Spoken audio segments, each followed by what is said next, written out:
بسم الله الرحمن الرحيم الحمد لله والصلاة والسلام على رسول الله أما بعد محترم birodarlar, hurmatli opa-singillar, assalomu alaykum va rahmatullohi va barakatuh. Bugun sizlar bilan savol-javob ruknimizda topib olingan narsalarning hukmi haqida suhbatlashamiz inshaalloh.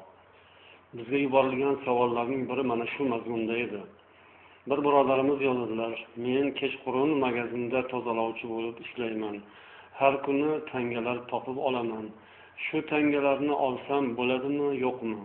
Olmasam ham baribir chiqindiga qo'shilib ketadi. Islomda qanaqa yo'l tutish joiz deb so'rabdilar. Topib olingan narsalarning hukmi o'sha narsalarning qiymatiga qarab belgilanadi. Agar topib olingan narsa qimmatbaho narsa bo'lsa yoki biror e'tiborga molik narsa bo'ladigan bo'lsa, albatta uning egasini topib qaytarish kerak bo'ladi. Agar topib olingan narsa arzimas ashyolar bo'ladigan bo'lsa, unda uni sadaqa qilib yuborishi yoki agar o'zi ehtiyoji bo'lsa, o'zi ishlatishi ham mumkin bo'ladi. Sahih al-Buxoriyda kelgan hadisda bir odam bir xalta topib olganligi rivoyat qilinadi. Ya'ni bir xalta 100 dinor pul topib olgan va u odam keyin payg'ambarimiz sollallohu alayhi vasallamga kelib bu haqda gapirgan. Shunda Rasululloh sollallohu alayhi vasallam "Arifha hawlan" deb aytganlar. Ya'ni bir yil uni u haqda e'lon qil, odamlarga bildirgin deb buyurdilar. O'sha odam shu topib olgan narsasini bir yil davomida e'lon qilib yurdi, egasini qidirdi, ammo egasi chiqmadi. Shundan keyin yana payg'ambar sollallohu alayhi vasallamga yo'liqqan edi. Rasululloh aytdilarki: "Ihfaz zi'aha va wika'aha fa in ja'a sahibuha va illa fastamta' biha." Uni sen xaltasini va ipini saqlab qo'y. Agar egasi kelsa, yaxshi, egasiga berasan, bo'lmasa o'zing foydalanasan deb aytdilar.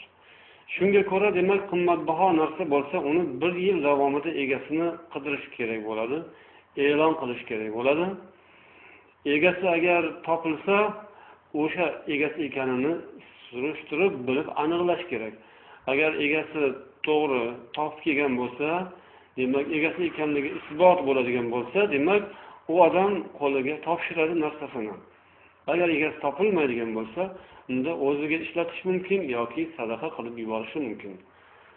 Al-Azhar universiteti fatvolar to'plamida ham mana shu mavzuda aytiladiki, topib olingan narsaning ismi luqata deyiladi. Bu luqatani, ya'ni yo'lda tushib yotgan narsani olish joiz, mustahab.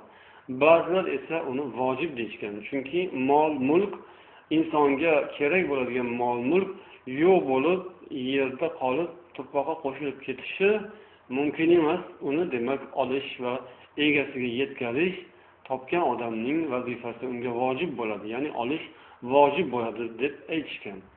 Uni tanishtirish esa, odamlarga bildirish, u haqda e'lon qilish esa vaziyat sharoitiga qarab, holatga qarab bo'ladi. O'sha narsaning o'zining ahamiyatiga qarab yoki o'sha yashab turgan joy, muhitning holatiga qarab har xil bo'lishi mumkin. Narsaning ham ahamiyatiga qarab muddat har xil bo'lishi mumkin. Hadisda bir yil deyilgan bo'lsa, demak o'sha e'tiborli, qimmatbaho narsa, e'tibori bor narsa bo'ladigan bo'lsa, demak uning e'lon qilinish va egasini qidirish muddati bir yil davom etadi. Undan kichikroq, oddiyroq narsa bo'lsa, shunga yarasha bo'ladi.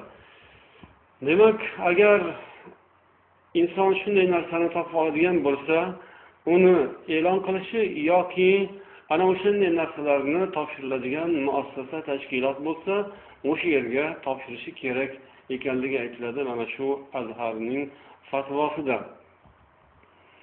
Agar topilgan narsa, yeydigan narsa, oziq-ovqat mahsuloti bo'ladigan bo'lsa, uning egasi chiqmasa, uni saqlash demak qiyin, aynib qolish xavfi bo'ladigan bo'lsa, uni topgan odam iste'mol qilishi joiz deyshadi. Ya'ni egasini so'rab surishtirgandan keyin atrofga qarab yoki odamlardan so'rab surishtirish shunday ishlarni qilgandan keyin demak uning egasi yo'q ekani, o'sha atrofda emasligi va to egasi topilgunga qadar u narsa aynib qolishi aniq bo'lsa, demak uni iste'mol qilishi mumkin yoki xohlasa sadaqa qilib yuborishi mumkin. Rasululloh sollallohu alayhi vasallam aso, arqon, qamchinga o'xshash narsalar topilganda, o'sha atrofda demak egasi bo'lmasa, egasi topilmasa, ularni olib o'ziga ishlatishga, iste'mol qilishga ruxsat berganlar. Fatavo Hindiya kitobida shu borada aytiladiki, agar inson biror narsani biror qavmning hovlisida yoki hududida topib olgan bo'lsa, demak o'sha joyning egasi unga haqli bo'ladi. Agar uni topib olgan odam olsa-yu, keyinchalik o'sha joyning egasi undan talab qilib qaytarishni talab qilsa, albatta uni qaytarishi lozim bo'ladi deyilgan. Demak, shunga ko'ra, agar topilgan narsa biror jamoa yoki biror tashkilotning hududida, biror muassasaning hududida bo'ladigan bo'lsa, uni o'sha muassasa yoki jamoa rahbariga bildirish yoki ularning xodimlarining qo'liga topshirish to'g'ri bo'ladi. Ammo agar u narsa haram hududida bo'ladigan bo'lsa, uni olish mumkin emas deyilgan. Chunki haram, ya'ni Ka'batulloh, bu yerga odamlar tez-tez borib turadigan, doimo ziyoratchilarning keti uzilmaydigan joy, u yerning luqatasi yoki ya'ni o'sha yerda topilgan narsani olish joiz emas, uni faqat o'sha yerning xodimlari olishlari lozim deyiladi. Demak, hadisda aytilgan aso, arqon kabi narsalar bugungi kunga qiyoslaydigan bo'lsak, kitob, daftarga o'xshash yoki ruchka, qalamga o'xshash narsalar bo'ladi. Ularni demak o'sha atrofda egasi agar topilmaydigan bo'lsa, topgan odam o'zi ishlatishi yoki sadaqa qilishi mumkin. Ammo qayerda shunday narsaning tushganini ko'rib darhol olib ketaverishga bu yo'l bo'lib qolishi kerak emas. Chunki u narsa baribir birovning mulki, o'sha atrofda bo'lishi mumkin.